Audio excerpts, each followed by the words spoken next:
bank PH 201D គឺជាឧបករណ៍ផ្ទុកថាមពលចល័តដែលមានសមត្ថភាពខ្ពស់ពី10មីលីអាំពែម៉ោងមានខ្សែភ្ជាប់2 Type C 1 Lightning 1ព្រមទាំងមានរន្ធ USB 2និង Type C 1ផងដែរអាចសាកឧបករណ៍ផ្សេងៗបានយ៉ាងទូលំទូលាយ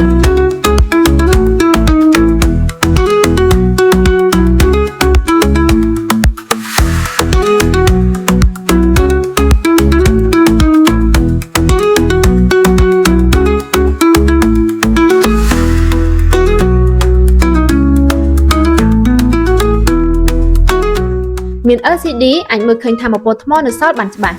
សាកលឿន 22.5 វ៉ាត់ Control Volt និងអំពែផ្សេងៗដែលអាចសាកឧបករណ៍បានលឿនជាងធម្មតា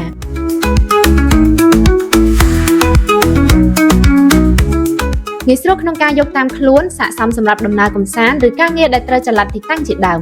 អាចសាកឧបករណ៍ច្រើនក្នុងពេលតែមួយងាយស្រួលនិងមានប្រសិទ្ធភាព PH 201D ជួយសម្រួលពេលធ្វើដំណើរឆ្ងាយជាជម្រើសសមស្របសម្រាប់អ្នកធ្វើការងារដែលត្រូវប្រើឧបករណ៍អេឡិចត្រូនិកជាបន្តបន្ទាប់